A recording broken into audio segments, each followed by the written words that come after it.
Hey guys, tonight we begin with an animal that has quietly ruled humanity through charm, judgment, and a total lack of obedience, the cat. So before you get comfortable, take a moment to like the video and subscribe, but only if you genuinely enjoy what I do here. And let me know in the comments where you're tuning in from and what time it is for you.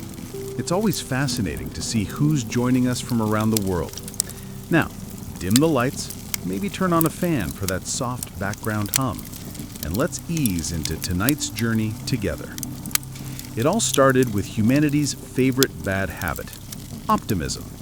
Around 10,000 years ago, someone in the Fertile Crescent looked at a handful of seeds and said, "What if I just planted these and stayed here forever?"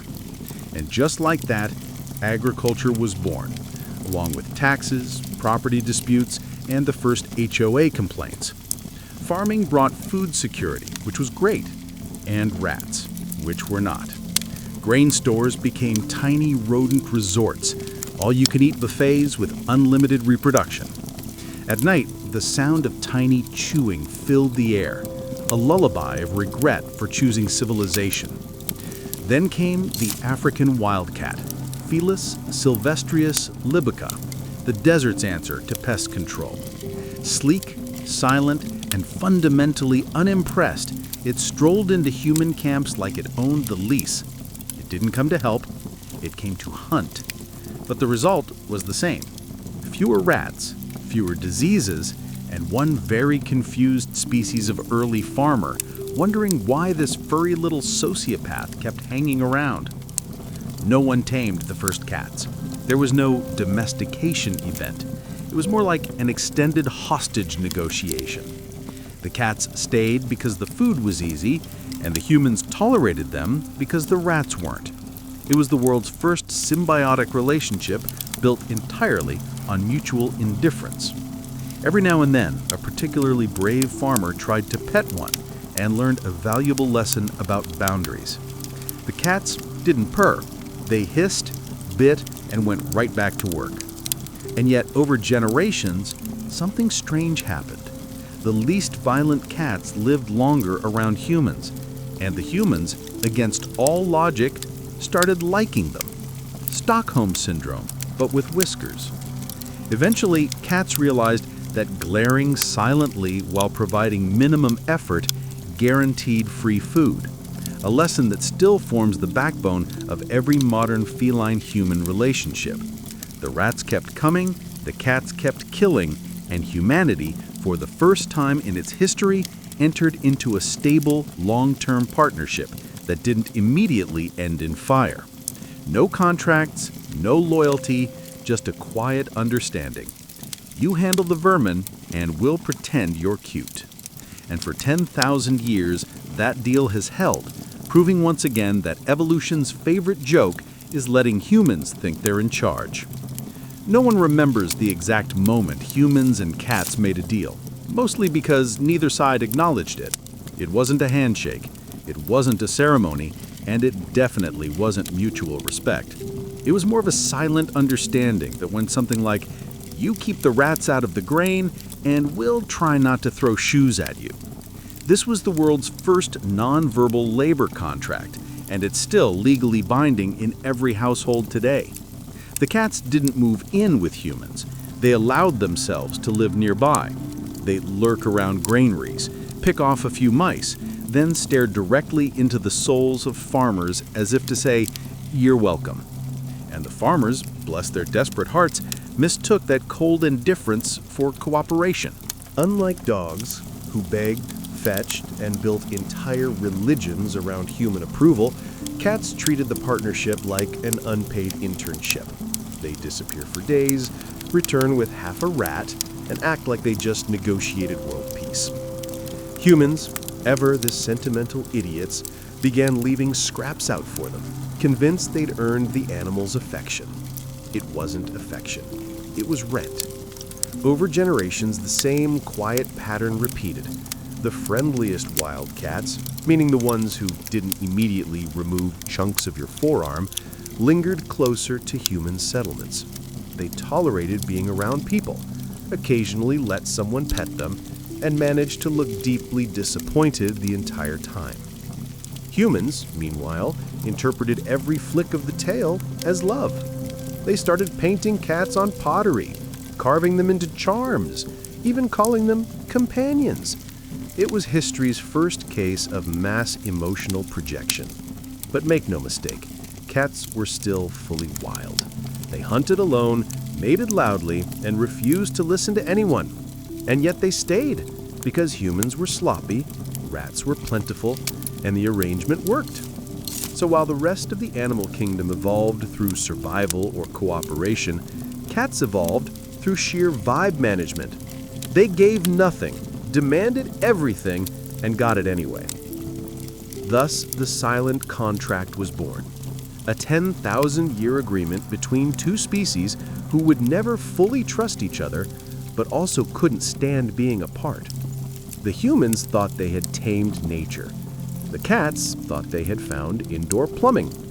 Technically, both were right. Domestication, as it turns out, wasn't a dramatic moment. It was a slow, awkward process that probably started with a hungry cat and an overly optimistic farmer. Nobody tamed anything. They just tolerated each other until evolution got bored and made it official. Over time, something strange began to happen. Among all those wild cats prowling the edges of human villages, some were a little less stabby. A few didn't bolt at the first sight of humans, and one or two even allowed themselves to be petted without summoning demons. Those were the ones that survived, because being slightly friendlier meant access to food, warmth, and the occasional idiot willing to share their leftovers. The cats didn't evolve because humans trained them. They evolved because they figured us out. They noticed that if you make big eyes, tilt your head, and pretend to care, humans will feed you.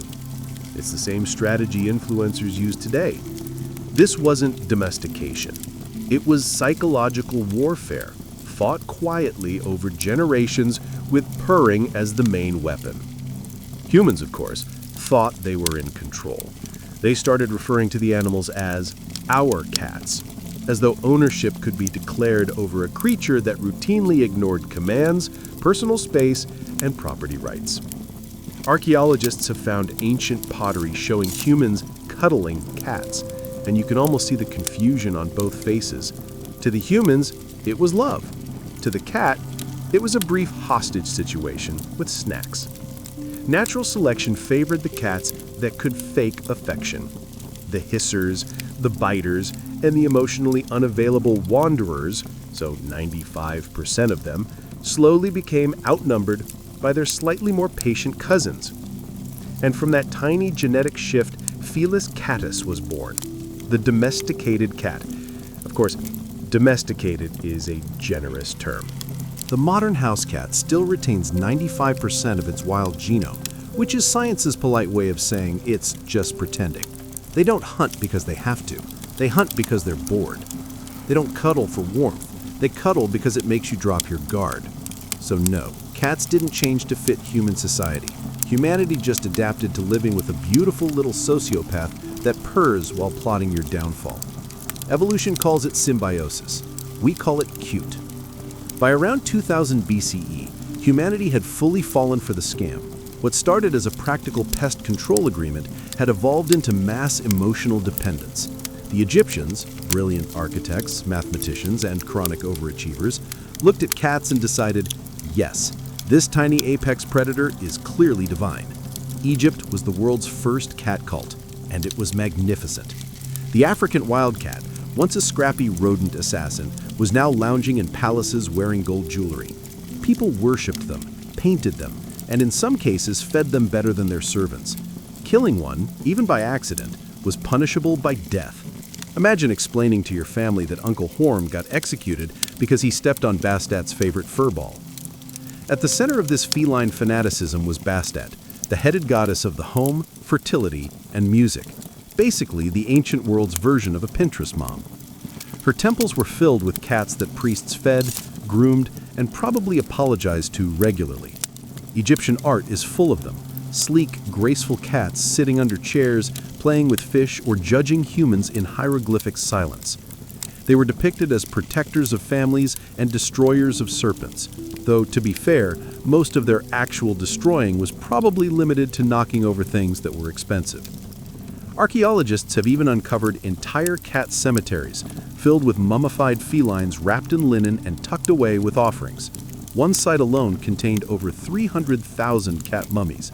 That's not religion, that's a national obsession. And the best part? The cats didn't have to do anything to earn it. They just stared into the sun and occasionally pretended to listen. For the Egyptians, the cat embodied something no other animal could: independence. Dogs were loyal, cows were useful, but cats did whatever they wanted and still got worshipped. It was the ultimate power move, and humans, for once, respected that. So by the time the pyramids were standing and the pharaohs were mummifying their pets, one thing was certain: cats had already won. They went from rodent hunters to living gods in just a few thousand years, and they've been coasting off that reputation ever since. If you wanted proof that ancient Egypt had gone completely cat-brained, you didn't have to look far. You just had to look up. Everywhere you went, there she was, Bastet, the lioness-turned-house cat goddess, smiling serenely from temples, jewelry, and the occasional household altar. She wasn't just worshipped, she was adored. Originally, Bastet was a fierce lion-headed war deity, the kind who'd maul your enemies and look good doing it. But over the centuries, she mellowed. People started depicting her as a domestic cat, gentle and protective. In other words, the gods had done what every cat owner eventually does. They went soft. Her cult exploded across Egypt. Bastet became the patron of music, fertility, motherhood, and most importantly, good vibes. Her temples in Bubastis were legendary, filled with cats lounging on sunlit altars, purring like tiny engines of holiness. Pilgrims traveled for days to leave offerings: gold trinkets, baskets of fish, and occasionally entire mummified cats, because apparently nothing says devotion than gift-wrapping your pet for eternity. Killing a cat, even by accident, was a death sentence. There's an account of a Roman soldier who killed a cat in Alexandria and was torn apart by an angry mob before the pharaoh could intervene. That's right, the empire that conquered the world couldn't survive a domestic feline incident. To the Egyptians, cats weren't pets. They were protectors.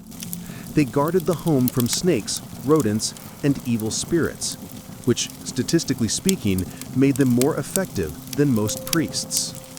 Families kept them near cradles to watch over infants. Some even believed a cat's purr could heal. The theory modern science still hasn't entirely disproved, though mostly because no one's willing to argue with a cat.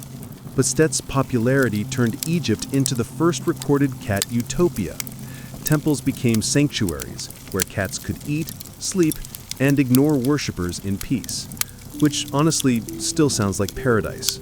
Through Bastet, cats ascended from helpful pest killers to divine intermediaries, living proof that the quickest way to immortality is to convince humanity you're slightly mystical and extremely photogenic. It was the perfect arrangement. Egypt gave them temples.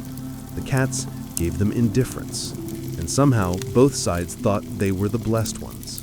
If you thought cats being worshipped was the peak of Egyptian devotion, think again. The ancient Egyptians didn't just love their cats, they wanted them to outlive them, which, let's be honest, was already happening naturally.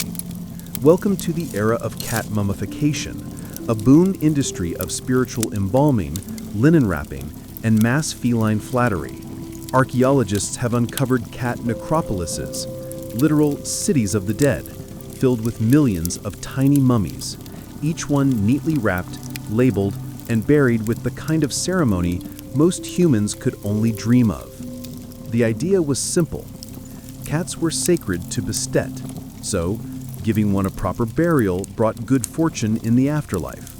It's the same logic people use today when lighting a candle for their Wi-Fi router. Egyptians believed that by offering cats to the goddess, they were ensuring protection, fertility, and happiness, which is impressive considering cats don't protect, reproduce on command, or make anyone happy for longer than 5 minutes. But the system got commercial. Demand for mummified cats skyrocketed, and temple priests saw a business opportunity. Entire breeding operations emerged, raising kittens purely for ritual sacrifice. It's dark, yes, but also the earliest example of a full-scale pet economy. Bastet's temple was basically Amazon Prime for divine offerings. Order one cat mummy, receive spiritual blessings in 2 to 3 business days. Some cat mummies were genuine. Others were cheap knockoffs stuffed with straw, feathers, or in one case, an eel. That means ancient Egypt had fake cat scams, proving once again that capitalism is eternal. Imagine being a devout pilgrim, paying for divine favor, and unwrapping your holy relic only to find something that smells like low tide. Despite the moral and olfactory chaos, the devotion was real. Cats remained untouchable, revered, and hilariously in control. They'd strut through temples, eat sacred offerings, and occasionally swipe jewelry off altars, living gods with zero self-awareness. So yes, in the land of pharaohs and pyramids, entire generations spent their lives embalming animals that couldn't care less. It wasn't just faith, it was mass delusion with good lighting. And through it all, the cats simply blinked slowly. Because for them, immortality had already been achieved. By now, cats weren't just animals, they were influencers with divine endorsement deals. Egypt had effectively turned an apex predator into a luxury brand, and business was booming. Bastet was trending. Cat temples had 5-star ratings, and being seen with one of these furry deities said, "I'm spiritually enlightened, but also fashionable." The pharaohs leaned hard into it. Cats appeared on jewelry, pottery, and tomb walls. The message was clear. If you wanted eternal life, it helped to have a cat staring disinterestedly at you while you died. Priests called them symbols of purity. Artists called them muses. Realists called them what they were, tiny narcissists with murder mittens. And they had marketing. The Egyptian artisans who depicted cats knew their audience. Cats were drawn lounging, sleek and perfect, sometimes even wearing gold earrings. No one painted the version that yowled at 3 a.m. or brought half-dead lizards to your doorstep. The myth was carefully curated, the first ever feline PR campaign. Cats became shorthand for divine poise, the living manifestation of balance between chaos and grace. Which is ironic, considering their actual behavior consisted mostly of knocking fragile things off tables and staring blankly at walls. But the Egyptians were committed. They saw that contradiction and called it mystery.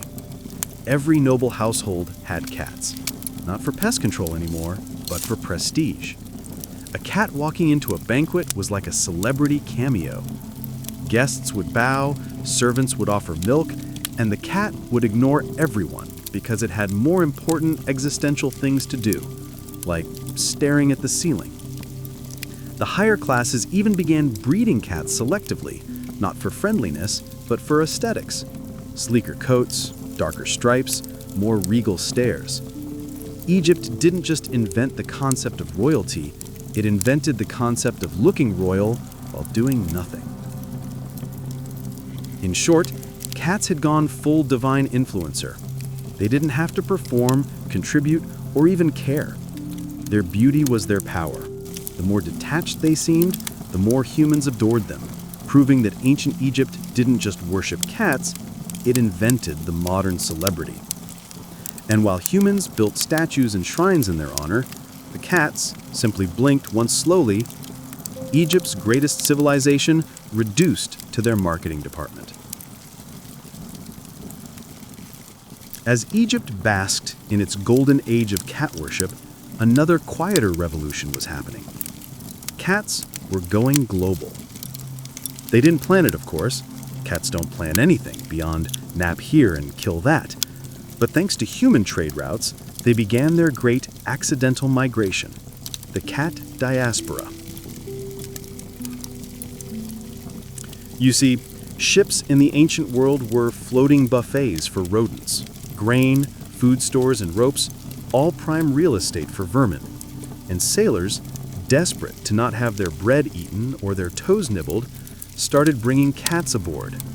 Not because they loved them, but because they worked, sort of. The cats did what they always do.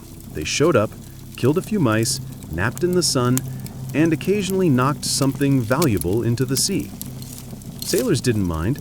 A cat on a ship was good luck. Unless, of course, it stared into the dark corner of the hull for too long, in which case the crew assumed it had seen a ghost and everyone panicked. From the Nile to the Aegean, cats spread through trade like furry little diplomats of chaos. Egyptian merchants brought them to Greece, Phoenicia, and eventually Rome, where they were welcomed as both pest control and conversation pieces. It was the Bronze Age's version of a viral trend. Every port wanted a cat because Egypt had cats, and Egypt was cool. Unlike most animals, cats didn't need to be domesticated in each new place. They just stepped off the boat, saw the local rats, and started working freelance. The species didn't spread because humans wanted companionship. It spread because humanity had crumbs. As centuries passed, the cat became the unsung backbone of maritime history. They guarded granaries, accompanied armies, and slept through most of it. They crossed deserts, oceans, and borders, leaving paw prints in temples and tombs from Persia to Pompeii, and wherever they went, they left the same impression: efficient, mysterious, and ever so slightly condescending. Civilizations rose and fell. Empires burned.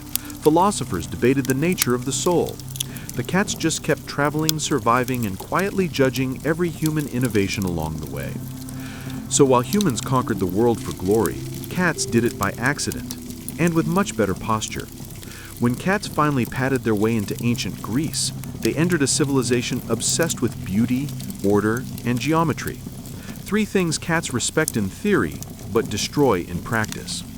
Before the feline invasion, Greeks relied on weasels for pest control. Yes, actual weasels, shrieking, feral little chaos gremlins who lived in people's homes and occasionally bit them. So when sailors brought over sleek Egyptian cats that didn't smell like death or steal your sandals, it was love at first nonchalant glance. Cats fit perfectly into the Greek aesthetic.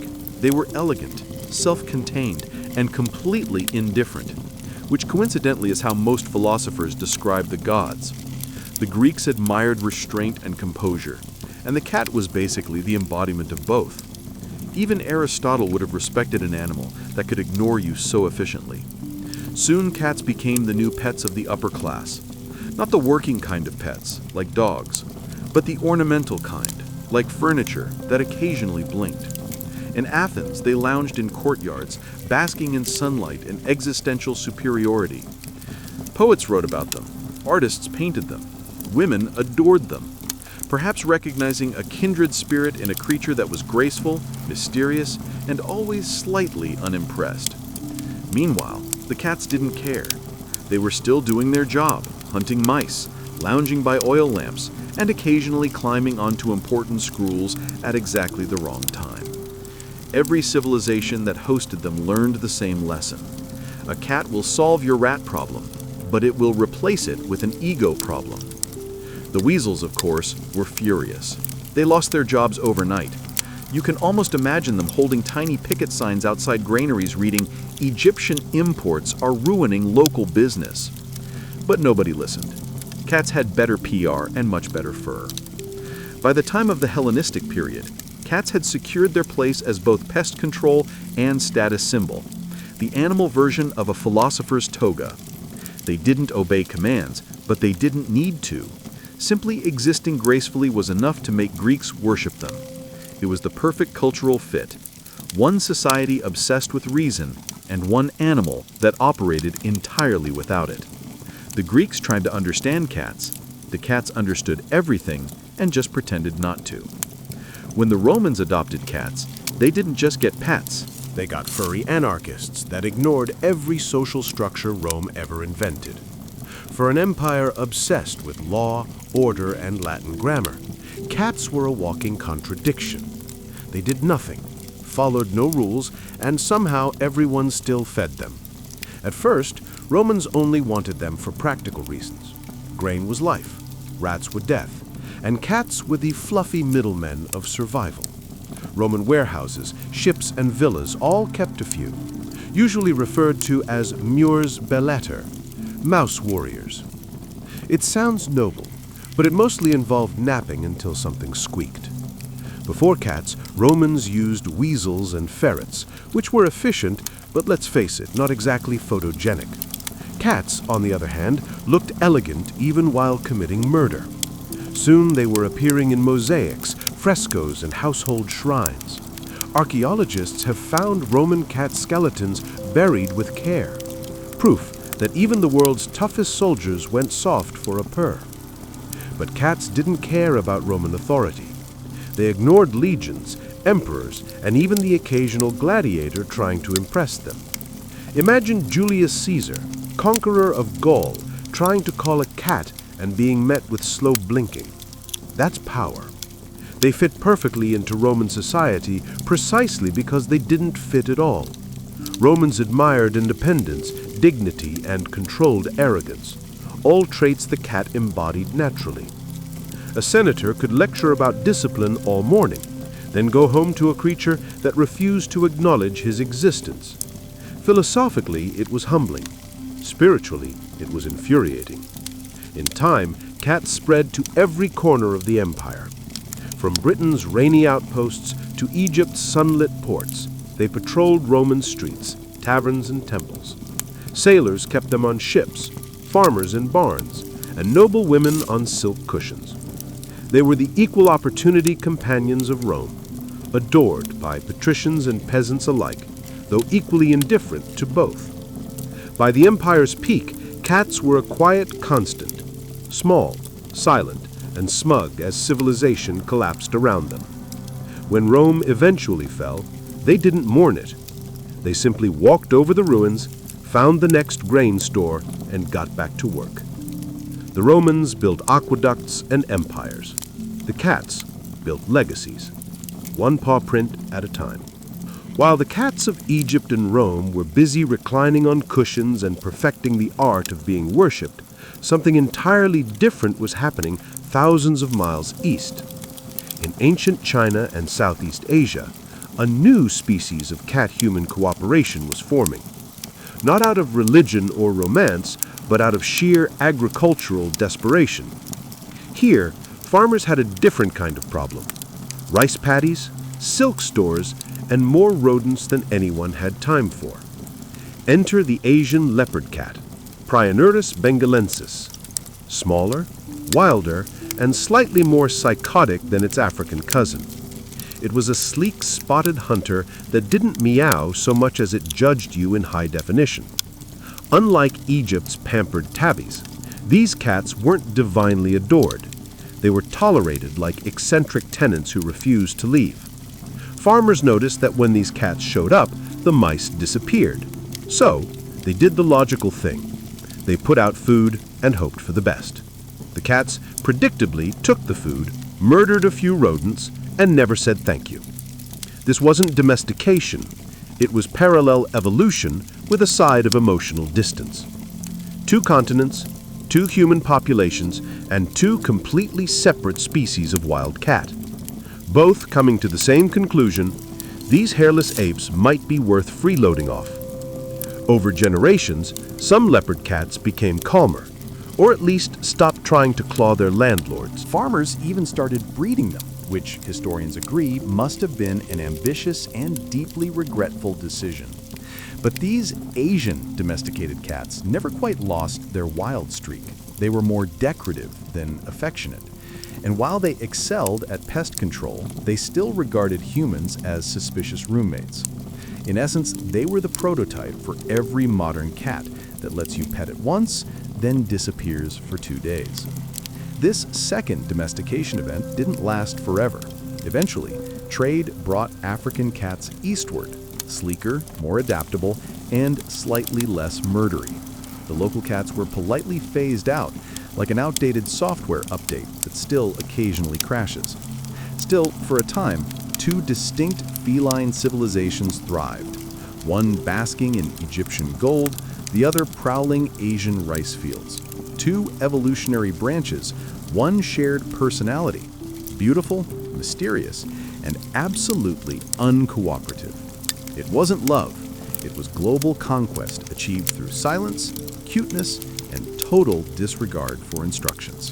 For a brief, glorious moment in history, the world was divided, not by empire or ideology, but by cats. On one side, the African wildcat, sleek and self-assured, lounging in Mediterranean villas like a furry aristocrat. On the other, the Asian leopard cat, smaller, moodier, and living out in the rice fields like an underpaid assassin. These weren't just different breeds, they were different worldviews. The African cats were refined opportunists. You feed me, I'll let you think you own me. The Asian ones were pure freelancers. You exist, and that's fine. Don't make it weird. For a few thousand years, both civilizations coexisted without knowing the other existed. Two parallel feline societies, separated by geography and the mutual belief that humans were kind of idiots. And then, inevitably, global trade ruined everything. As sailors and merchants began hopping between continents, the African cat went full colonizer, adaptable, sociable by cat standards, and slightly less homicidal. It spread eastward to India, to China, even to the jungles of Southeast Asia. The local leopard cats didn't stand a chance. Within centuries, their bloodlines faded, absorbed by their cooler, calmer cousins. Geneticists call this introgression. Historians might call it the feline version of cultural assimilation. But to the cats, it was probably just Tuesday.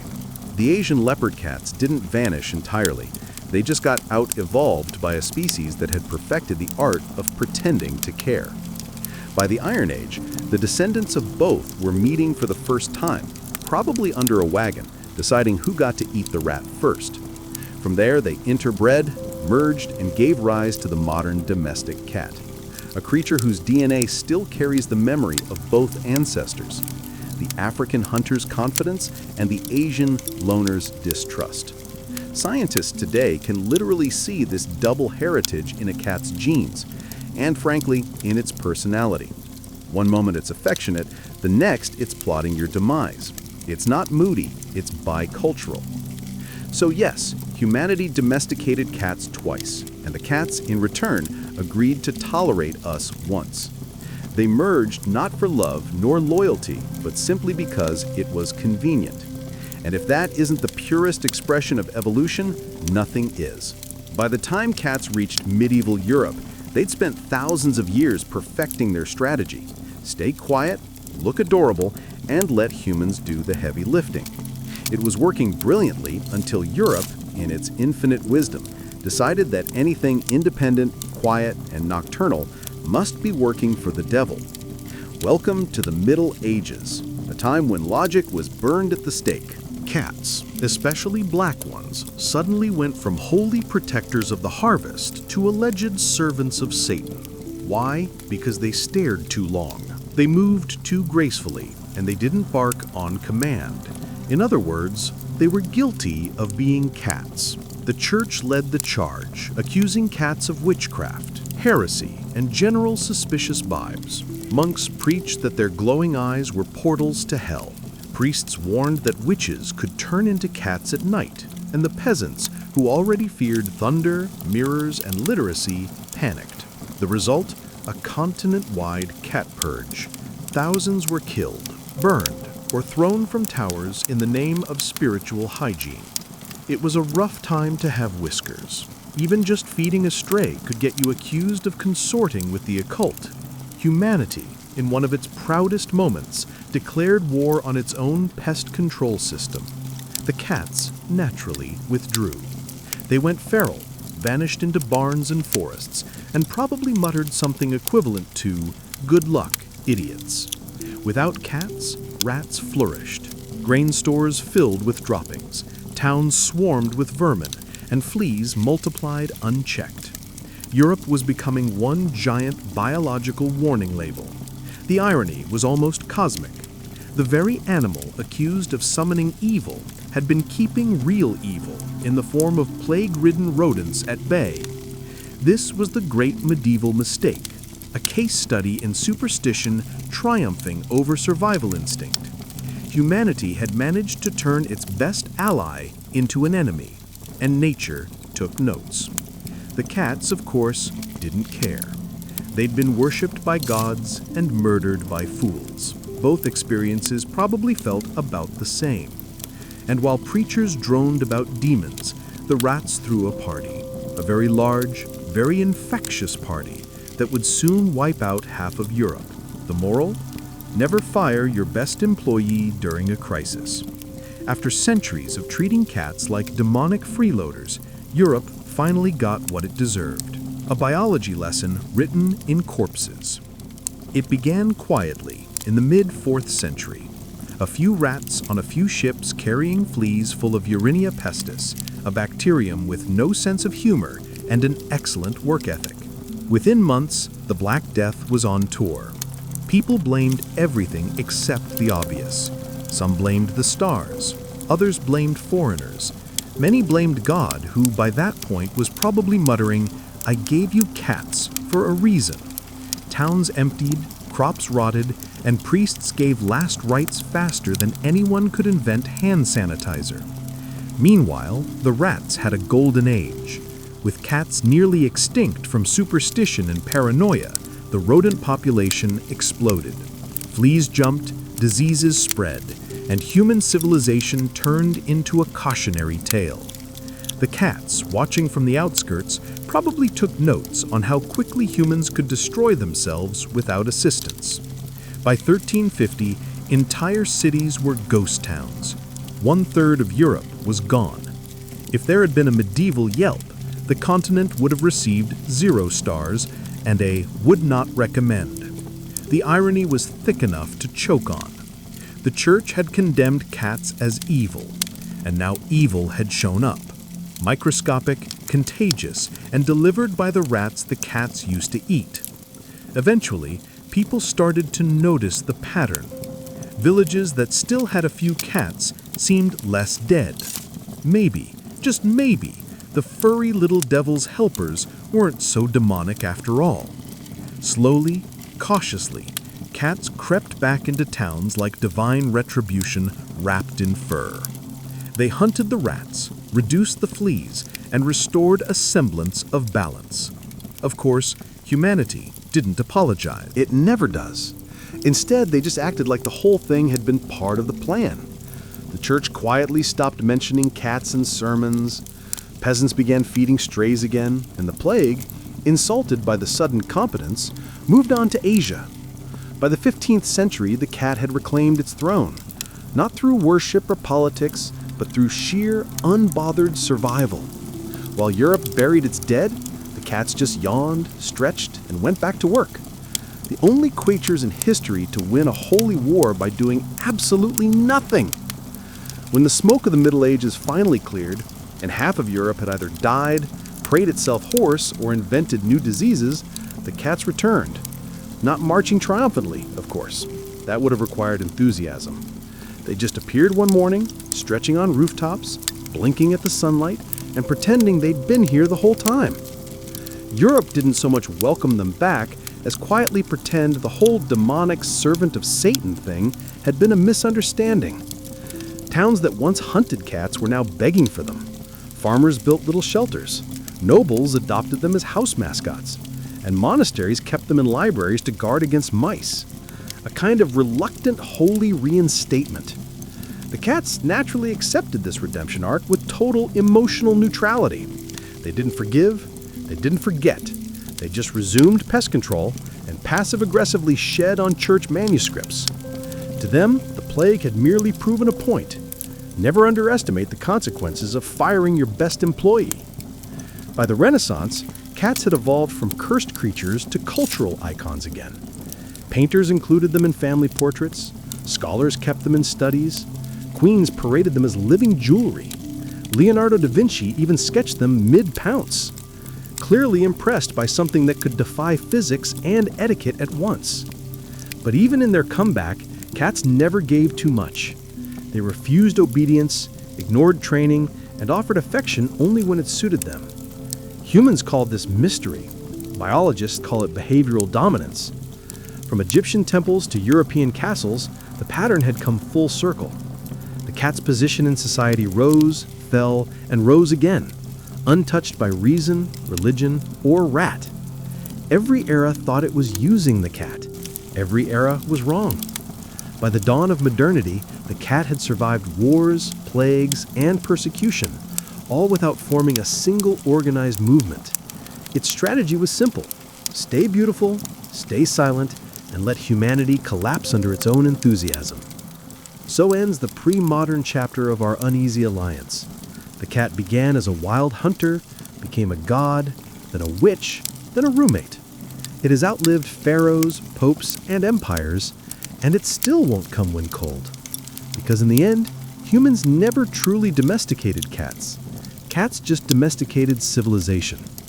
The Mongol horse was more than an animal. It was a heartbeat that pulsed through the veins of the steppe. Without it, the Mongol Empire would have been impossible. Every conquest, every migration, every battle depended on these short, muscular creatures with eyes that mirrored the horizon. They weren't bred for beauty, but for survival. They didn't prance, they endured. On the frozen plains where lesser beasts would perish, Mongol horses grazed through snow, scraping the icy crust with their hooves to reach the brittle grass below. To a Mongol, a horse wasn't property, it was kin. Herds roamed freely across the endless landscape, marked only by subtle brands and the memories of their masters. A Mongol could recognize his own horse's neigh amid 1,000 others. He could tell by the rhythm of its steps in the dark which one carried him home. There was no need for fences or barns. The land itself was their stable, and the sky their roof. From childhood, boys and girls alike were tossed onto the backs of colts before they could properly walk. Riding wasn't a skill, it was a birthright. Children learned balance on the moving back of life itself, clutching manes, not saddles. A Mongol child might fall, bleed, and rise again, but he would never fear the horse. Fear was for those who didn't belong to the wind. The horses themselves were unlike any in the world. Sturdy, broad-headed, with manes that tangled in the storms, they carried warriors from sunrise to moonlight without complaint. They needed no shelter, no grain, no comfort. Their strength came from the same hunger and cold that forged their riders. A good horse could sense a coming snowstorm before the clouds gathered. Another could find its way home through the pitch-dark steppe, guided only by memory and magnetism. In Mongol belief, the horse's spirit was sacred. Songs were sung to them, not about them. Warriors whispered to their mounts before battle, as if speaking to a trusted comrade. To strike a horse unjustly was a sin. To lose one in cowardice was shame. The Mongols lived because their horses lived, and through them, they conquered the world. For the Mongols, breeding horses was never a matter of design. It was a pact with nature. No royal stables, no gilded reins, no meticulous breeding ledgers guided their choices. The only law was survival. A horse that faltered in winter, stumbled in mud, or tired after a long ride simply didn't pass its strength to the next generation. The steppe culled the weak better than any human ever could. The result was a breed forged by frost, famine, and distance. A perfect balance of endurance, instinct, and stubborn will. Herds were vast, sometimes numbering in the hundreds. Each family maintained its own group, allowing them to roam across open pastures without fences or guards. Stallions battled fiercely for dominance, and only the strongest earned the right to mate. Mares that couldn't produce hardy foals were quietly released to the wild. No sentiment, no favoritism, only the quiet logic of the land. The Mongols believed that to interfere too much in breeding would insult the wisdom of the steppe. In spring, foals were born under the open sky. There were no barns, only the earth's warmth and the mother's breath. Mongol herders rarely handled them at first, letting nature shape their courage. A foal that stayed close to its mother during storms, that stood firm when wolves howled, that ran without tripping. These were the silent tests that decided its future. When the time came to separate the yearlings, the herders used lassos made from rawhide and songs passed down through generations. Their chants were rhythmic, meant to calm the herd and remind them that the human voice was part of the wind, not a threat against it. The chosen foal were branded with the family's mark, not to claim ownership, but to seal kinship. The Mongols didn't breed for size, color, or showmanship. They bred for the horse that would carry them through freezing blizzards and endless wars, that would gallop from one end of an empire to the other without collapsing.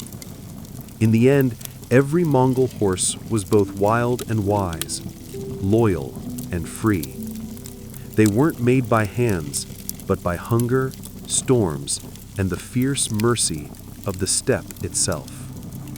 To understand Mongol horse care, one must first understand the land itself, a sea of grass that rolled from horizon to horizon, changing color with the seasons, but never its nature.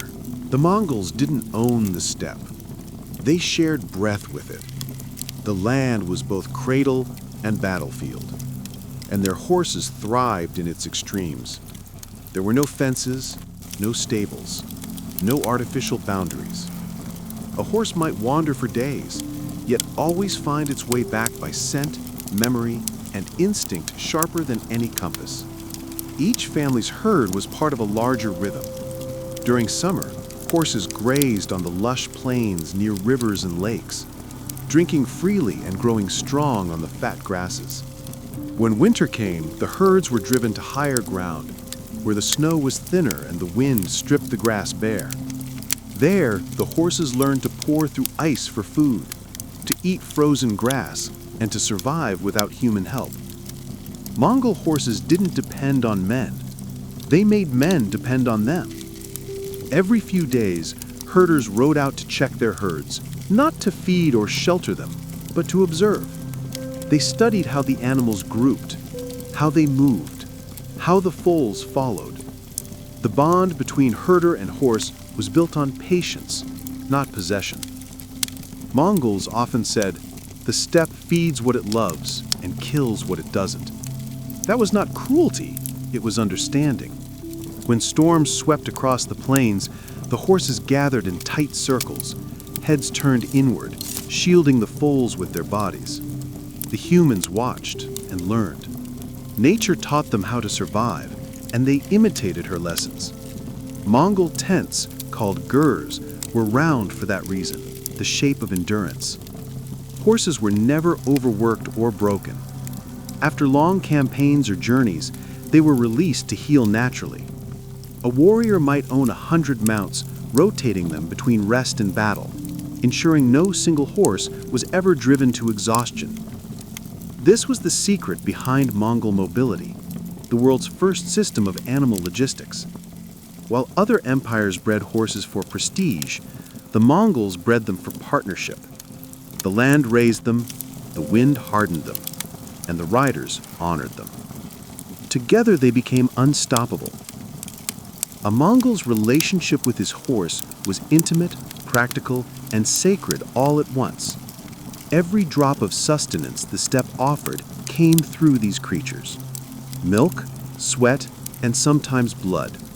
When food was scarce, a warrior might open a vein in his horse's neck, drink a few mouthfuls of warm blood, and seal the wound with felt or ashes. The horse would live, the man would survive. It was not cruelty, but kinship, the sharing of life in the bleak arithmetic of survival. Mar's milk, known as arag, or fermented kumis, was the drink of the steppe. It nourished nomads when grain was impossible to grow and water was locked beneath winter ice. To milk a mare was an art. The herder sang softly, stroking her neck, reminding her that she and her foal were safe. The milk was warm, sharp, and wild, just like the people who drank it. In summer, families fermented barrels of it, the air thick with its tang. Guests were greeted with a bowl of arag, and refusing it was like refusing the Mongol soul. Sweat was another offering. After long rides, a warrior wiped the foam from his horse's neck and rubbed it into his own skin, believing it gave him the beast's endurance and courage. It was half superstition, half science. Mongol warriors smelled of their mounts, a scent that mingled with wind and leather, masking them from enemies who relied on scent to track them. When winter tightened its grip and snow devoured the grass, Mongols slaughtered only the old or wounded. Every part of the horse was used. Meat for food, hide for boots and tents, bones for tools, sinew for bowstrings. Nothing was wasted because nothing could be wasted. To care for a horse was to care for oneself. Mongol herders groomed them not for beauty, but to check for frostbite, injury, or infection. A horse's health was a mirror of its rider's spirit. If the animal grew sick, the family took it as a warning. Someone among them had grown careless or prideful. The Mongols didn't separate life from the herd. They were one body, breathing across the steppe, feeding one another through milk, sweat, and blood. In Mongol life, the herd was an extension of the family, not a possession. The horses grazed freely, and yet every man, woman, and child knew which animals were theirs. A family's fortune could be measured not in coins, but in hoofbeats, the rhythm of life echoing across the plains. Each horse had a name, often inspired by its color or temperament. Wind Child, Iron Hoof, Cloud Stepper. These weren't poetic indulgences, but emotional bonds, spoken with the same affection reserved for kin. Women played a vital role in managing the herds. While men rode off to war or trade, it was often the women who milked, tamed, and tended to the animals. A skilled Mongol woman could ride as fiercely as any warrior and read the behavior of the herd like a poem written in motion. She could tell which mare was ready to foal, which stallion was restless, and which young horse was destined to be a champion. Their eyes were their tools, their intuition sharper than any instrument. Children were introduced to the herd as soon as they could stand. Their toys were miniature saddles and bows, and their first lessons were about how to approach a horse gently, how to listen to its breathing, and how to fall without fear. Falling, in fact, was a rite of passage. A child who fell and rose without tears earned laughter and praise. The Mongols believed bravery began not in battle, but in the bond between rider and horse. During migrations, the herd moved with the family, forming part of the caravan that rolled endlessly across the grasslands. Horses carried not just warriors, but household goods, yurts, and even children bundled in furs. The herds grazed at night while the families slept under the stars, guarded by the dogs and the hum of wind through horsehair ropes. There was no sharp divide between human and animal. Both were children of the same steppe. The Mongols believed that the horse's spirit lingered even after death, watching over its former rider. When a great warrior died, his favorite horse was often released rather than slain, set free to wander, to find its master again in dreams or in the wind that swept across eternity. Training a Mongol horse was not an act of domination, it was a conversation. The Mongols didn't break their horses, as many settled civilizations did. They taught them through rhythm, repetition, and respect. A Mongol herder would spend days simply being near a young horse, speaking softly, mimicking its movements, letting trust grow like grass after spring rain.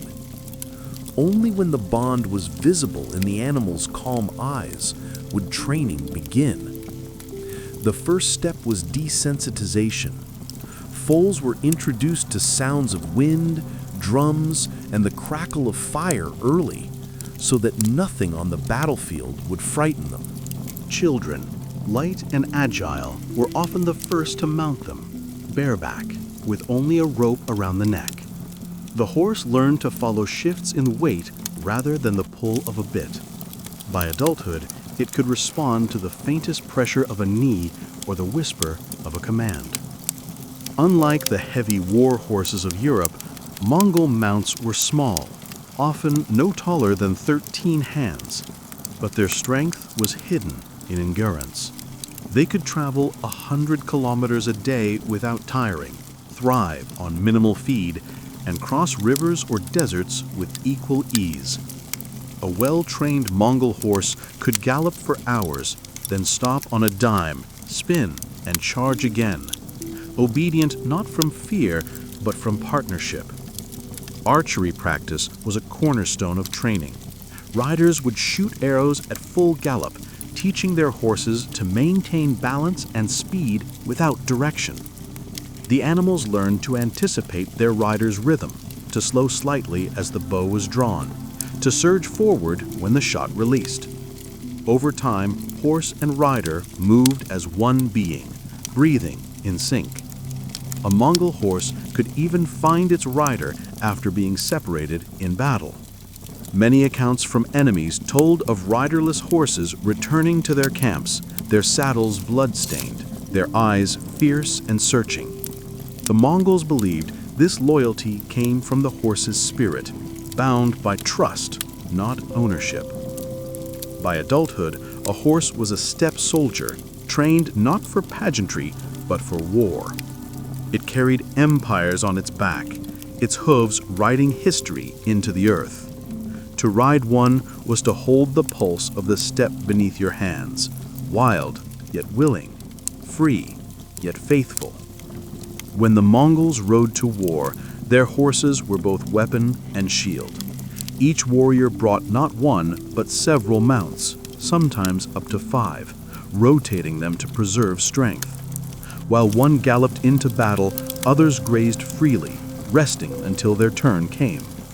This constant exchange kept the army moving with supernatural speed, covering distances no enemy believed possible.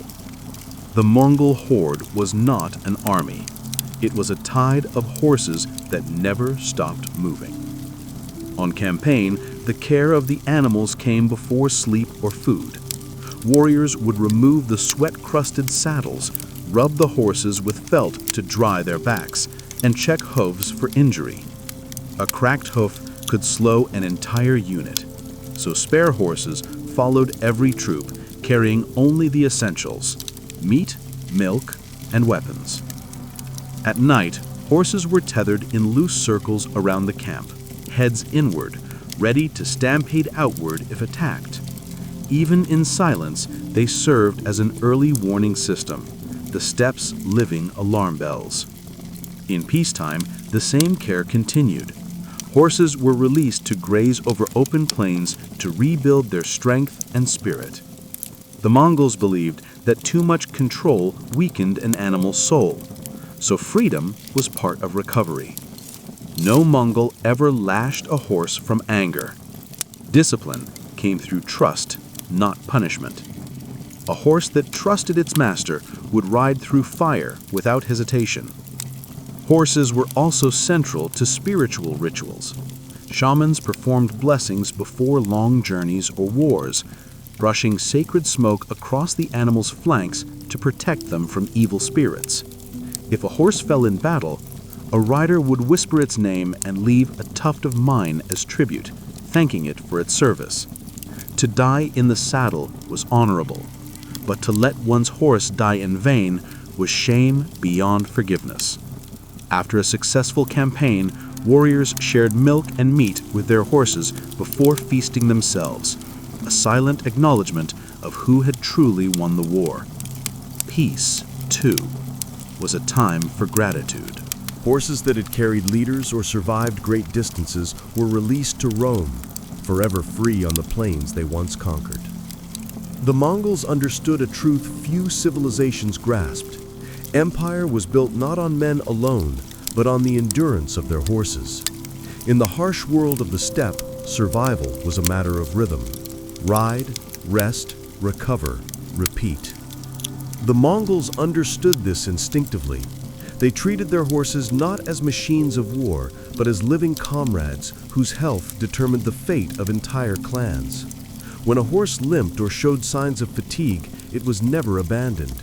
The rider would dismount, walk beside it for miles, whispering reassurance, allowing the creature to regain strength at its own pace.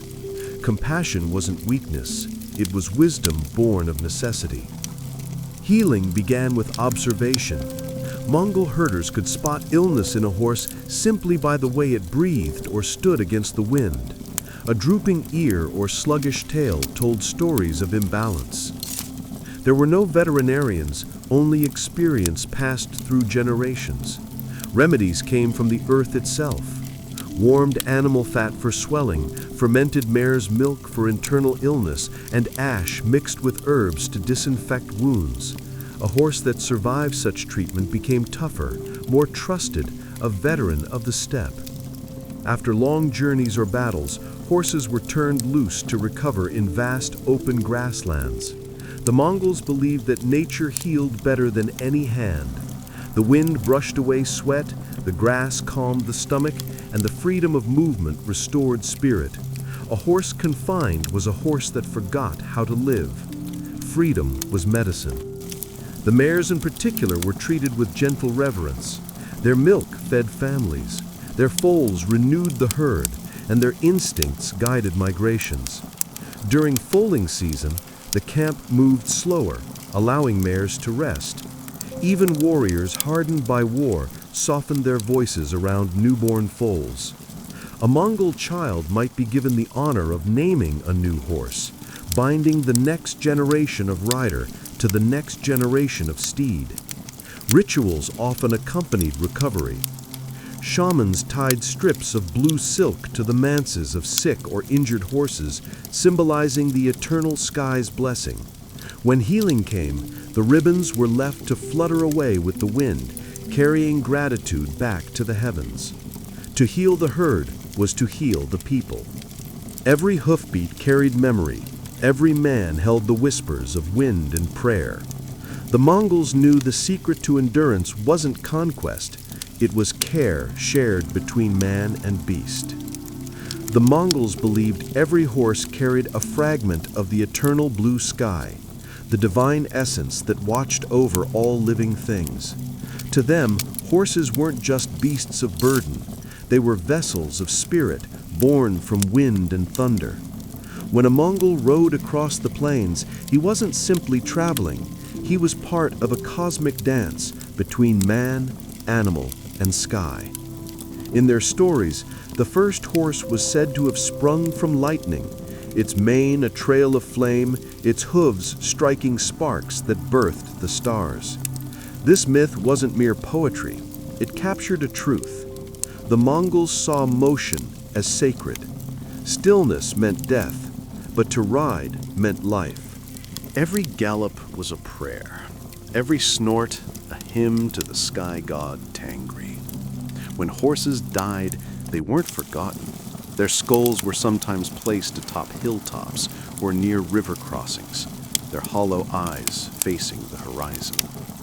Travelers passing by would whisper blessings or tie blue silk ribbons, kodaks, around their bones, thanking them for their service and asking for safe journeys ahead.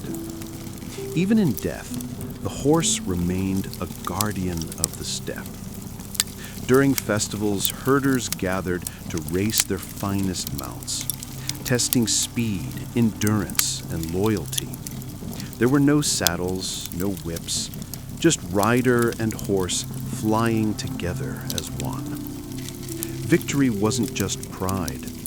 It was proof that the spirits favored the family's herd.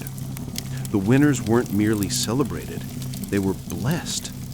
Milk was poured onto the earth in offering, and songs rose into the wind, carrying gratitude to the heavens. The Mongols lived and died in the saddle. Their empires rose from the dust beneath hooves, their legends carved by speed and endurance unmatched in history. But beneath the power and conquest lay something gentler, a reverence that bound human and animal beyond words. A Mongol without his horse was like a sky without clouds, a flame without air. The horse's breath kept the rhythm of the world alive, its heart beating in time with the steppe itself. Even today, in the endless plains of Mongolia, you can still hear that rhythm, the whisper of hooves on grass, the echo of an ancient bond. It's the spirit of the steppe, eternal and unbroken. In the glittering yet dangerous court of ancient Macedon, privilege was never free. The sons of noblemen, youths born into luxury and expectation, were summoned to the palace not for comfort, but for discipline. These were the paid basiloi, the royal pages. They were teenagers, often no older than 16, handpicked to serve King Philip II and later his son, Alexander. To be chosen was both an honor and a warning. One was brought close to power not to enjoy it, but to prove loyalty to it. The life of a page began at sunrise. They weren't princes in training. They were attendants, shadows to greatness. They guarded the royal bedchamber, fetched weapons, poured wine, and ran messages during councils of war. They listened more than they spoke, memorizing every gesture, every tone of command. A careless word could end a family's favor. A single act of courage could secure its rise. Macedon's future generals began not with swords in hand, but with their heads bowed before the king. Yet this service was no humiliation. It was education. These boys lived among warriors and strategists. They watched Philip himself drill phalanxes, negotiate with rivals, and drink like a conqueror. Every order shouted in the courtyard, every punishment delivered for disobedience was a lesson in monarchy and survival. They learned to ride, fight, and most importantly, how to obey. But beneath the surface of discipline ran something deeper: intimacy. The pages dined with the royal family, shared in festivals, and accompanied the king on hunts. Bonds formed between youth and ruler, between the future and the present. These relationships were often emotional, even romantic, blurring the line between loyalty and affection. Macedon's court thrived on such tensions. Devotion to the king was as personal as it was political. When a page reached adulthood, he was expected to emerge not just skilled in warfare, but molded in spirit, a soldier, diplomat, and companion who understood the heartbeat of the throne. Some would fall in disgrace, others would rise to legendary ranks. From these boys came the men who would one day ride with Alexander across Asia. The first generation of the Hetyroi, the companions. Their service began in silence, but it would echo through empires. Life as a royal page in Macedon was designed to strip arrogance and replace it with discipline. These boys, born into privilege, quickly learned that the palace was no playground. It was a forge. Every moment was a test of loyalty, courage, and restraint. They attended the king's hunts, served at his table, and stood guard through the night. It was said that the king slept more soundly when surrounded by the sons of his nobles, for no man would dare plot rebellion when his own heir stood as the king's servant. Training went beyond chores. Pages were schooled in reading, rhetoric, and the art of persuasion, skills that would later make them diplomats and commanders. But the true education lay in the drills.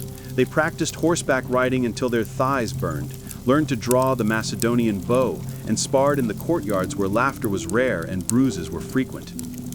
They were taught not to flinch at pain, not to question orders, and never to turn their backs on their comrades. King Philip understood that loyalty wasn't inherited, it had to be conditioned. The pages were deliberately placed in positions of trust and temptation. They carried his weapons, guarded his tent, and even bore his messages to generals and queens. To betray such confidence would mean not only one's own death, but the ruin of one's entire family. The system was brutal, yet ingenious. It ensured that the future elite of Macedon were tied personally, emotionally, and politically to the crown. The days were long, but the lessons were lasting.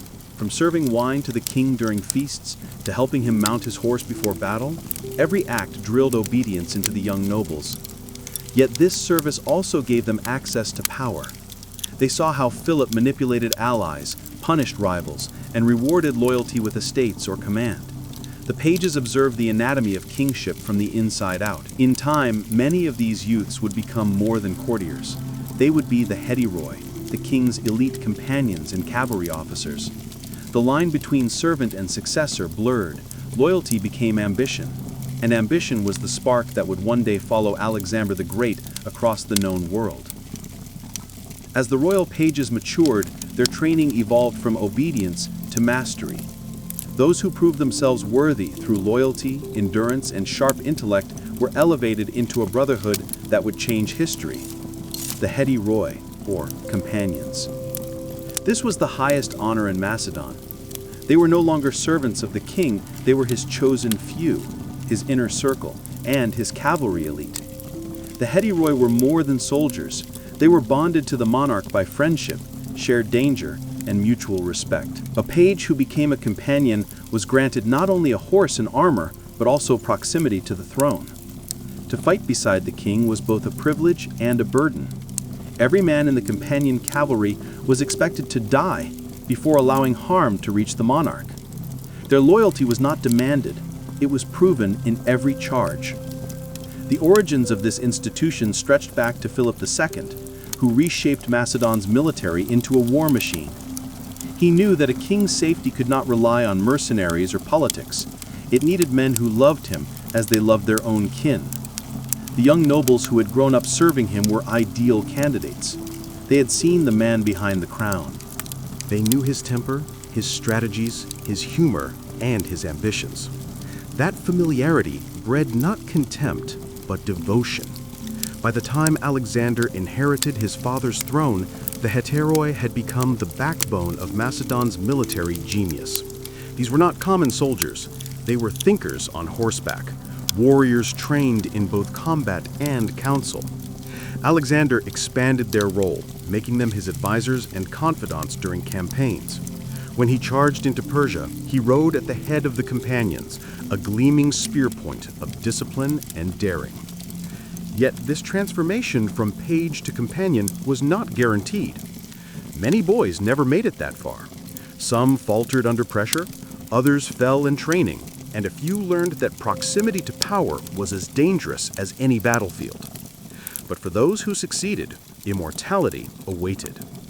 Their names, Clitus, Hephaestion, Ptolemy, would be remembered not as servants of a king, but as brothers of an empire.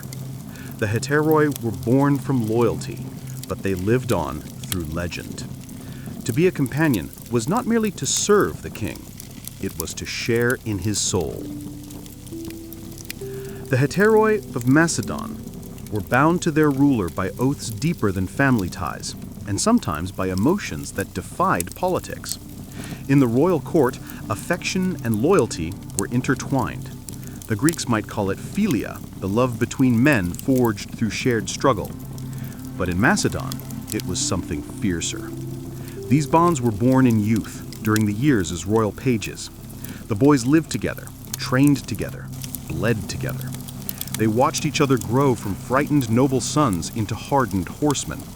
That intimacy created a loyalty no bribe or threat could break. The king's presence intensified it. To serve him was to orbit a living son, both life-giving and dangerous. A word of praise from the king could make a boy immortal. A moment of anger could ruin his family. Under Philip and later Alexander, the line between companionship and love often blurred. Alexander's bond with Hephaestion was the most famous. Two souls, as one ancient writer put it, sharing one heart in two bodies. Their relationship reflected Macedonian ideals, a union of loyalty, intellect, and bravery. Hephaestion had once been a page, serving humbly before standing at Alexander's side as general and confidant. His love was not seen as weakness, but as proof of devotion that made him fearless in battle and wise in counsel. These relationships strengthened the Macedonian war machine. In the phalanx and cavalry, no soldier wanted to fail in front of his comrades, or worse, before his king. Shame was more feared than death. When they rode into battle, the companions didn't just fight for conquest, they fought for each other's eyes, for the honor of being remembered by those who mattered. The bonds of the heteroi were tested repeatedly in court intrigues, on distant battlefields, and in moments of jealousy. Alexander rewarded devotion, but despised betrayal. Those who broke faith met swift punishment. For in his mind, treason against him was treason against love itself. Thus, the companions were not just warriors, they were fragments of the king's own heart, bound together by blood, sweat, and something even stronger, the undying need to belong to glory. Becoming a companion required more than noble birth. It demanded transformation. The same boys who once poured wine and tended horses for the king now had to prove they could command men, survive the front lines, and act with unshakable resolve. Their education as pages had forged loyalty. Now came the crucible of war. Macedon's army was not a playground for aristocrats. It was a proving ground that swallowed the weak. Training began with the horse. From youth, Macedonian nobles learned that mastery of riding meant mastery of life. The companions fought as heavy cavalry, wielding long spears called ziston, charging headlong into enemy lines. But they didn't rely on brute strength alone. They learned precision, how to pivot their mounts at full gallop, strike, retreat, and strike again. Horses were trained to respond to knees and whistles, allowing riders to fight hands-free. Every movement had to flow like breath, for hesitation meant death. Their discipline extended to every aspect of life. Meals were simple, sleep was short, and drills were relentless. The young warriors practiced formation riding, simulated ambushes, and long-distance marches under scorching sun or freezing rain. Even in peace, the Macedonian camp was a living machine of readiness. The companions were drilled to adapt, to ride over mountains, ford rivers, and fight in terrain that would elisser cavalry. Alexander the Great, who had been trained among them, believed the companions should embody both strength and intellect. He encouraged debate, philosophy, and storytelling among his soldiers. They were expected to think like generals, not just fight like brutes. To follow Alexander was to embrace his restless mind, to see conquest not as bloodshed, but as destiny. The bond between rider and horse mirrored that between companion and king. Absolute trust, built through patience and trial. A good horse would die before abandoning its rider, and the same was expected of the man. In return, both were honored. After battles, Alexander would walk among the wounded, praising the horses as much as the men who rode them. To the Macedonians, courage was not the absence of fear, but the mastery of it. And in mastering themselves, the companions became something more than soldiers. They became the living embodiment of Macedon's power, intellect, and ambition. Within the Macedonian court, the heteroi were not just soldiers, they were the king's shadow. To outsiders, they appeared as generals and companions, but to those inside the royal sphere, they were the machinery of the monarchy itself. They guarded his person, shared his table, and advised him on matters of politics, diplomacy, and war. Every decision the king made echoed through the voices of these men who had once been his pages. When Philip II ruled, the companions were extensions of his ambition. They carried his strategies across Greece, spreading Macedonian dominance, one campaign at a time. Philip dined and drank with them, listening to their opinions, encouraging debate, but always reminding them who sat at the head of the table. For Philip, the heteroi were both brothers and tools, cherished, trusted, and occasionally sacrificed. Under Alexander the Great, that relationship deepened into something mythic. He had grown up among them, shared their tutors, their hunts, their bruises. They were not courtiers to him. They were fragments of his own past, elevated to immortality. His tent became a moving court where the companions discussed philosophy, war, and destiny. Men like Hephaestion, Ptolemy, and Perdiccas were not mere advisors. They were the scaffolding upon which Alexander's empire was built. In battle, the king led from the front, and his companions rode beside him. Their armor gleamed brighter, their spears struck truer, not because they were better men, but because they rode for a friend they called king. When Alexander charged, they followed without hesitation, forming the unbreakable wedge that shattered Persian lines again and again. To fail him was unthinkable. To die for him was glory. But being part of the inner circle was perilous. The closer one stood to the sun, the greater the risk of burning. Jealousy, rivalry, and suspicion brewed among the companions, especially as Alexander's divinity grew and his temper darkened. Some fell victim to his wrath, others to their own pride. Still, the idea of the heteroi endured, a king surrounded not by sycophants, but by equals in courage. They were Macedon's finest creation, a fusion of friendship and power, intellect and loyalty, welded together by the flame of kingship itself. When the companions thundered into battle, the earth itself seemed to tremble beneath them. The heteroi were the cutting edge of Macedon's war machine, its spearhead, its heartbeat. No army in the ancient world possessed cavalry like theirs.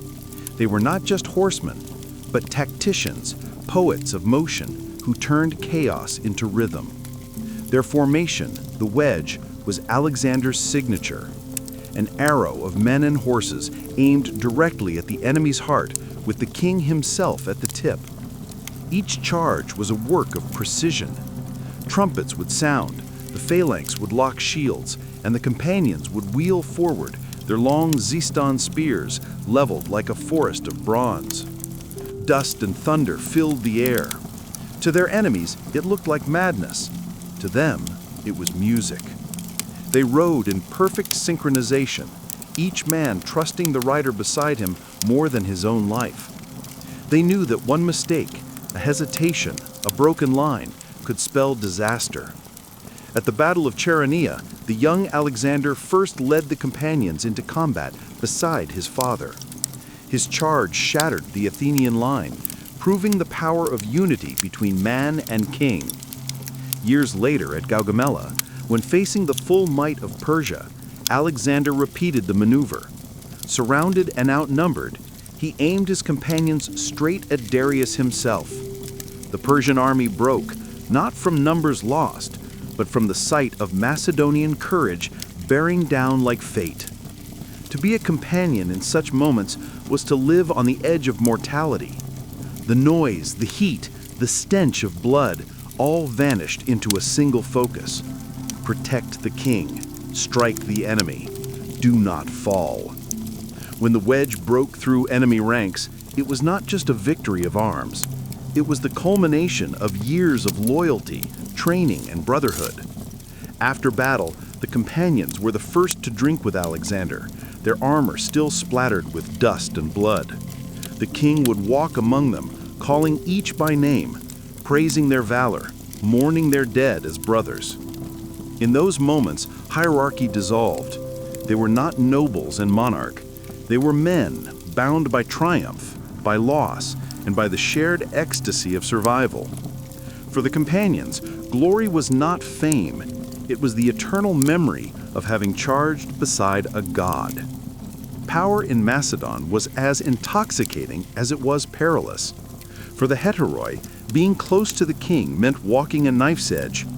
Every smile, every word, every silence carried weight.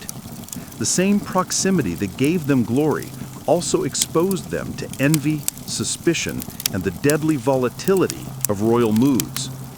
In Philip's court, and even more so under Alexander, the favor of the king was both armor and target.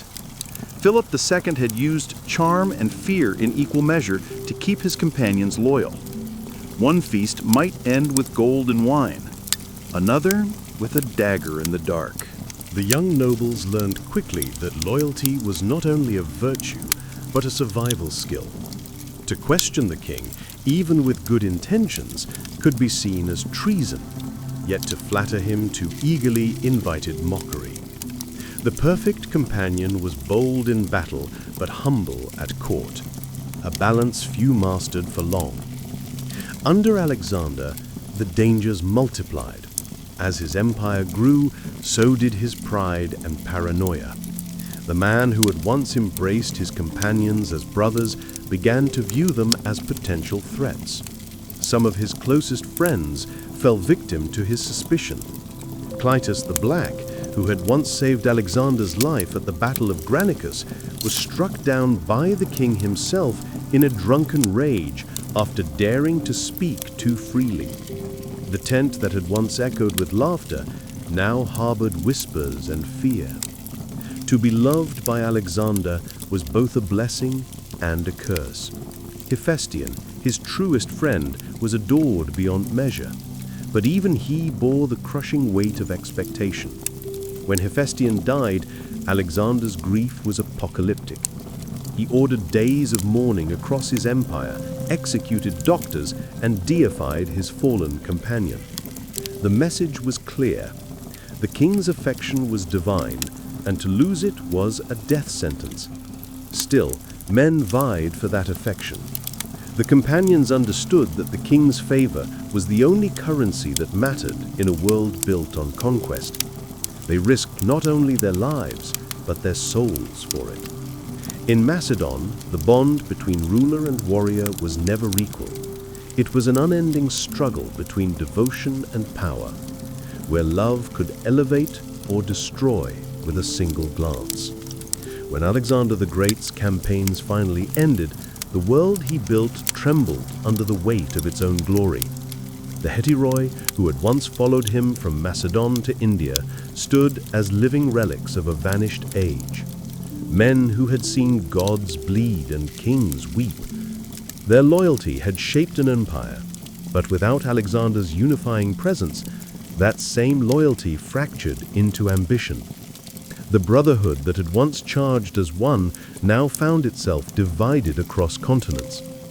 After the king's death in Babylon, the companions were torn between grief and opportunity. Some wept beside his body, refusing to believe the man who led them through deserts and victories was gone. Others, practical, hardened by years of conquest, turned immediately to politics. Ptolemy seized Egypt. Lysimachus took Thrace. Antigonus claimed Asia Minor, and Seleucus marched east. Each had once been a friend, a fellow page or companion. Now they were rivals, carving the empire like vultures circling divine remains. Yet even as they fought one another, they carried the spirit of Macedon within them. The discipline, courage, and cunning forged in Philip's court and refined under Alexander did not die. The companions became kings, governors, and founders of dynasties that lasted centuries. Their cavalry formations influenced armies from Rome to Persia. The idea of the Hetairoi, a ruler surrounded by trusted warriors bound by personal loyalty, echoed across ages, from medieval knights to imperial guards. But there was tragedy in their triumph. The brotherhood that had once stood for loyalty above all became a memory, beautiful, broken, and mythic. The same intimacy that had made the companions invincible also made their downfall inevitable. Without the king, there was no sun to orbit, no heart to bind them. Macedon, once unstoppable, became just another fractured kingdom on the map. Still, history remembered them not merely as conquerors, but as symbols of perfect unity between man, horse, and destiny.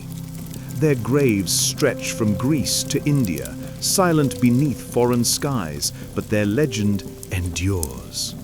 The heteroi began as boys serving at a king's bedside and ended as men who ruled the world.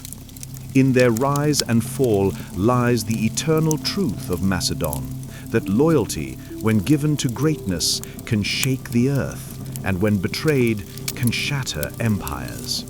In the royal halls of Macedon, the banquet table was a battlefield of a different kind. Beneath the flicker of torches and the scent of roasted meat, alliances were forged, rivalries exposed, and loyalty tested over goblets of wine. These feasts were not mere indulgence, they were extensions of the throne itself. To dine with the king was to step into the orbit of power, where every gesture, every toast, and every silence could shift the course of history. The table was long and heavy, carved from oak and polished smooth by generations of elbows and spilled wine. Around it sat the heteroi, the companions, Macedon's elite, warriors, nobles, and childhood friends of the king. They feasted not as subjects, but as brothers. The king did not dine apart on a throne. He sat among them, his cup overflowing, his laughter carrying across the hall. It was said that in these moments, Philip and later Alexander blurred the line between ruler and comrade, turning monarchy into fraternity. Every banquet began with ritual. Before the first drink, a libation of wine was poured upon the floor in honor of Zeus and Heracles, the divine ancestors of Macedon's kings. The companions then lifted their cups in unison, swearing oaths of loyalty to the gods, to the king, and to one another. Wine flowed freely, but these were not mindless revels. They were carefully staged rituals of loyalty and equality. When the king raised his cup, every companion followed. In that gesture lay a silent oath, an affirmation that their hearts beat in rhythm with the monarch's. One wine, one blood, the Macedonians said, for the wine they drank was not just fermented grape. It was the lifeblood of unity. The feasts often came before war. On the eve of battle, the king would pour a final libation, dedicating victory or death to the gods. The companions would touch their cups to their lips, eyes fixed on the king's as if to say, "Where you go, we follow." In that moment, the lines between ruler and subject disappeared. Every man was bound by the same fate, sealed by the same drink. Oaths made at the banquet were binding. A promise sworn under the gaze of the gods and the king could not be broken without consequence. To break such an oath was not just treason, it was sacrilege. The Macedonians believed the gods listened most closely when wine flowed, for truth revealed itself in the warmth of intoxication. And yet the ritual of wine also exposed the cracks within the brotherhood. A single careless toast, a drunken jest, could ignite years of loyalty into flames of envy. Kings and generals alike fell to words spoken over the table. But still they drank, because to refuse the cup was to refuse the bond, to step outside the circle of fellowship that had carried Macedon from a small kingdom to the conqueror of the world. In every goblet there was both celebration and peril. The wine united them, but it also reminded them that loyalty, like drink, could turn sour overnight. The Macedonian feast was not merely an affair of food and drink, it was a rite of unity, sealed in wine and blood. When the torches burned low and the music softened, the mood shifted from revelry to ritual. The heteroi, the companions, rose from their seats, gathered around the king, and performed the ancient ceremony that bound them closer than family. A sacrificial animal, often a bull or a ram, was brought forth. The priest would invoke the gods of war and oaths, usually Ares, Zeus, and Heracles, calling them to witness the covenant about to be renewed. As the animal's blood spilled onto the earth, the companions dipped their hands or the tips of their swords into it. Each man then touched the king's cup, staining the rim red. It was not barbarism, it was symbolism. The blood meant life shared, danger shared, destiny shared. Afterward came the oath. The words were simple but absolute. Loyalty to the king, protection of the brotherhood, and death before betrayal. The Macedonians believed the gods punished oath breakers in both life and afterlife. For them, loyalty wasn't political, it was sacred.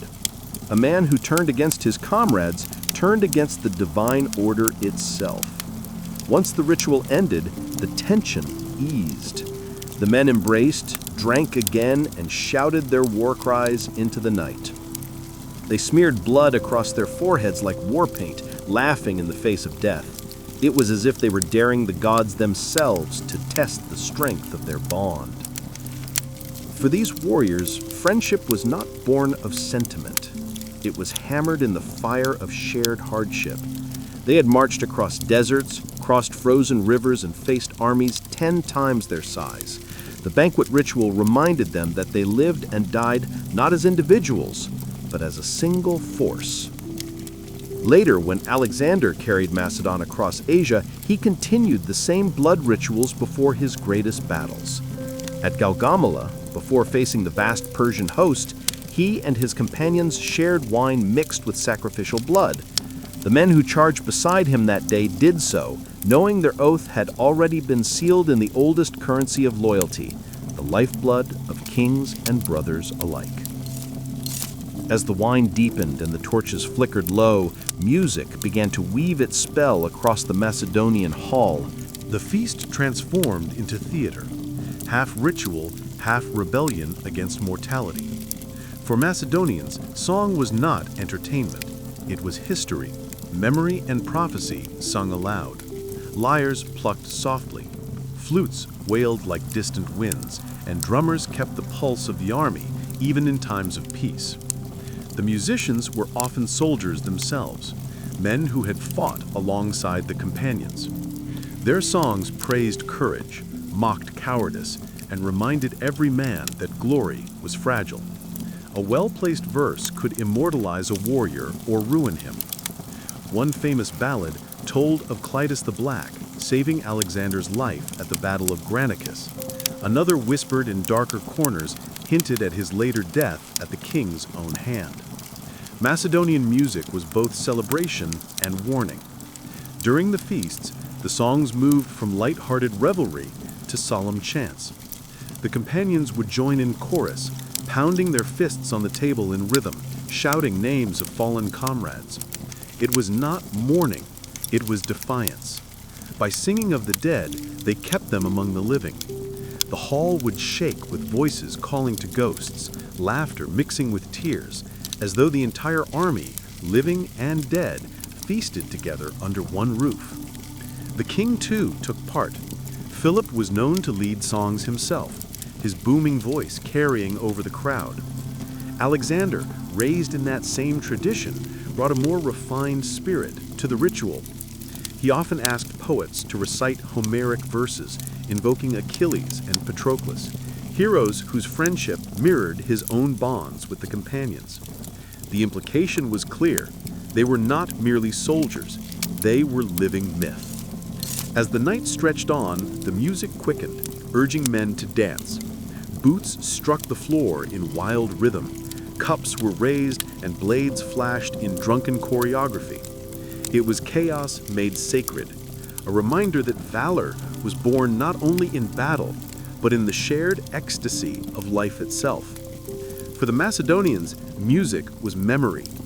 Every note told the story of who they were and why they fought. And as the last song faded into the smoky dawn, the silence left behind was not emptiness. It was the sound of an oath renewed in every heart. The night before a great battle, the Macedonian banquet became something more than celebration. It became ceremony. Soldiers, officers, and the king himself gathered under the open sky, their armor gleaming in the firelight, their breath misting in the cool air. There was laughter, but it carried a sharp edge. Everyone knew that by the next sunset, some of those voices would be gone. And so they feasted, not to forget death, but to stare it in the face and toast it.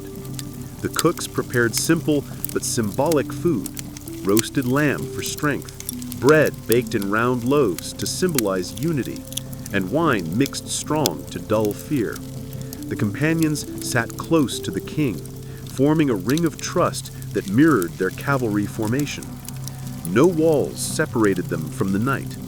The same sky that would hang over the battlefield awaited them tomorrow. Alexander often chose such moments to speak. He didn't lecture like a ruler. He spoke as one of them. He reminded them of home, of parents and sons, of the victories already won. His words were not empty inspiration. They were fuel poured into the fire that already burned in their hearts. Then came the ritual to the gods. The king poured libations to Zeus, Heracles, and to Nike, goddess of victory. Every man raised his cup, calling upon his own patron spirit. Some invoked Ares, others Dionysus. The Macedonians believed the gods marched with them, not as distant observers, but as companions who shared their blood and wine. As the fires burned lower, the mood shifted. The songs slowed, replaced by quiet conversation. Some sharpened swords. Others whispered farewells or carved small markings into their shields, symbols to help their spirits find home should they fall. A few stared silently into the flames, lost in thought, imagining the clash of dawn. When the king finally dismissed them, they left in silence. The only sounds were the soft clink of armor and the restless whinny of horses sensing what lay ahead. The next day they would ride into battle together, not as individuals, but as a single living organism forged by loyalty, courage, and ritual. The feast before battle was never about indulgence. It was a final communion before facing eternity. In most kingdoms, a ruler dined apart, elevated, untouchable, divine by distance.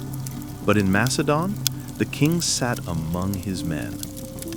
The banquet hall was the great equalizer, where kingship met camaraderie and wine dissolved hierarchy.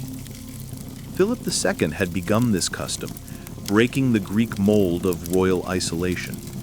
His son Alexander perfected it, using the banquet not only to inspire loyalty, but to cultivate intimacy. When the companions feasted with their king, they saw not a distant god, but a man who laughed, argued, and drank beside them. Alexander would clasp shoulders, share jokes, and listen as freely as he commanded. In those hours, the crown became invisible. Yet that equality was an illusion carefully maintained. It made his men feel honored, not entitled. They were equals in courage, but only one could embody destiny. The king drank last, but his toasts set the rhythm of the night. Each cup he raised carried weight. "To the companions," he'd begin, "who have stood with me in sun and storm." The hall would roar in response, wine sloshing, blades tapping the floor in salute. It was ritual disguised as revelry, a reaffirmation of the sacred bond between king and warrior. No decree or law could bind them more tightly than that shared drink. The conversations that followed were as strategic as any council meeting. Generals spoke freely, offering advice or teasing one another over past glories. Alexander encouraged debate, sometimes even provoked it. He wanted his men sharp, fearless in speech as in combat. But the line between honesty and insolence was perilously thin. One careless insult, one misread jest could turn laughter into violence. Philip II had learned this lesson brutally. One drunken insult from a noble once ended in bloodshed across the table. Alexander, too, would one day experience the same fate when Cletus the Black, his old savior and friend, fell to his sword in a drunken quarrel. The banquet, for all its warmth, was a forge of both loyalty and tragedy. Still, the ritual endured because it captured the essence of Macedon, a nation built on shared strength, where the king was first among warriors, and the feast was the throne on which unity was crowned each night. No Macedonian feast ended without danger. Wine in all its glory carried both truth and destruction in equal measure. What began as a celebration of unity often turned into a crucible where tempers, jealousy, and pride boiled to the surface. For the hetairoi, wine stripped away the masks of diplomacy. Under its spell, the brave became boastful, the loyal became bold, and the king himself became mortal, capable of rage as fierce as his love. Philip II's banquets were notorious for their volatility. He encouraged open debate, believing that honesty born of wine revealed a man's true character. Yet honesty, once unbridled, often drew blood. One drunken insult cost him his eye, another nearly his throne. Macedon's history was littered with scars inflicted at the table rather than the battlefield. Still, the king never abandoned the ritual. To him, danger was the proof of brotherhood. Only among true men could words wound as deeply as swords. Alexander inherited that same faith and fellowship, but his banquets carried the weight of empire. As his victories grew, so did the tension among his companions. Old friends resented new favorites. Veterans whispered against foreign customs creeping into Macedonian life. The wine flowed as freely as ever, but so did suspicion. It was during one such feast that tragedy struck.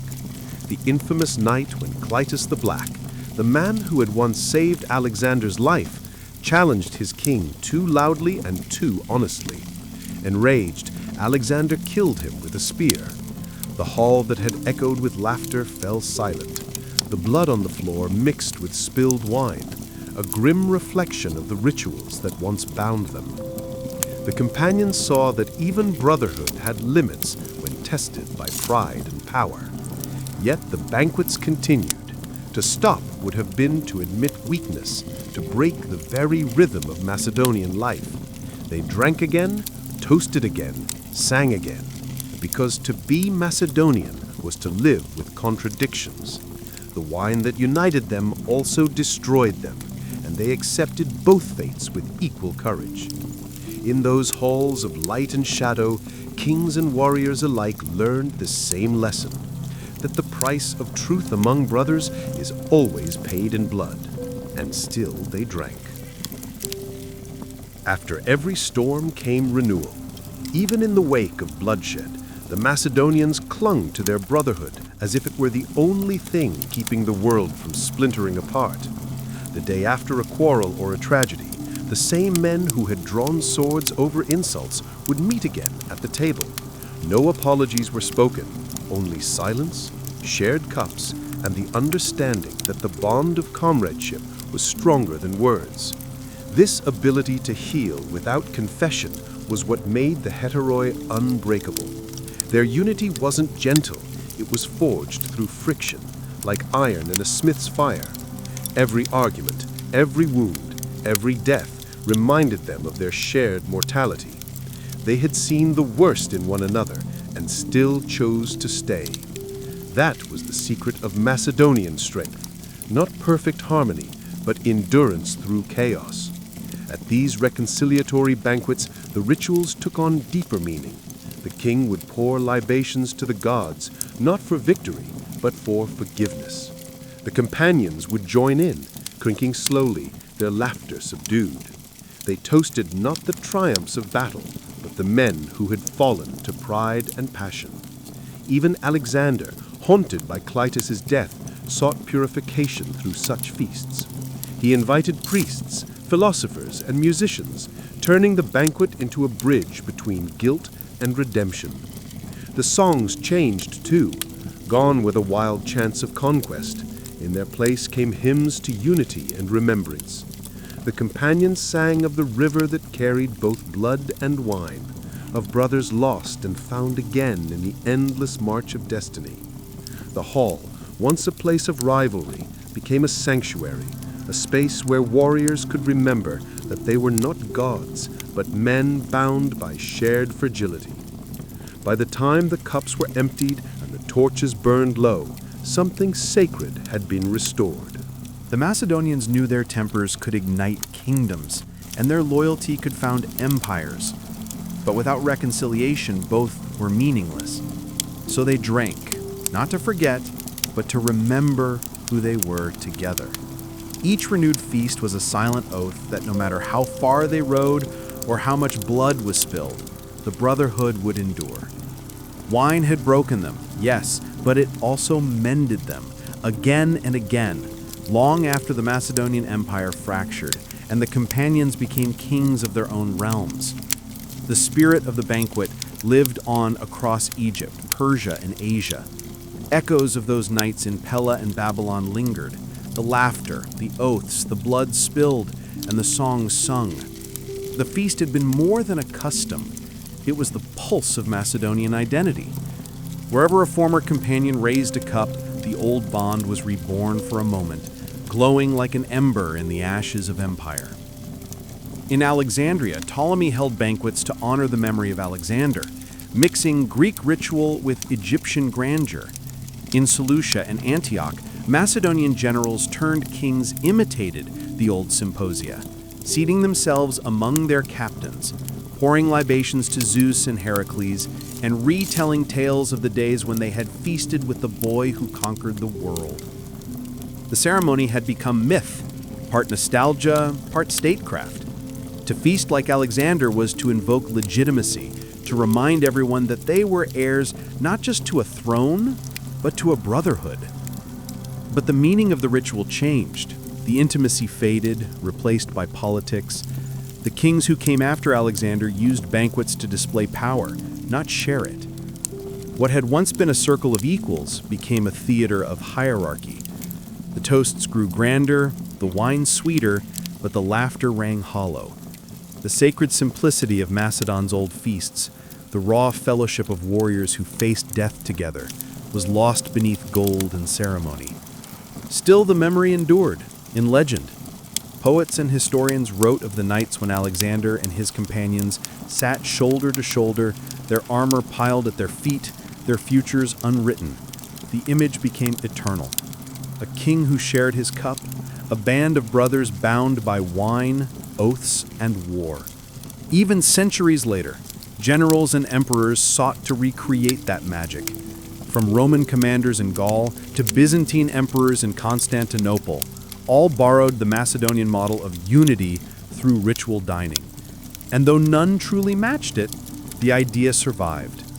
The belief that loyalty is not forged in marble halls, but around firelight, where men drink as one before facing fate. The legacy of the Macedonian feast was never empire, it was brotherhood itself, immortalized in wine and memory.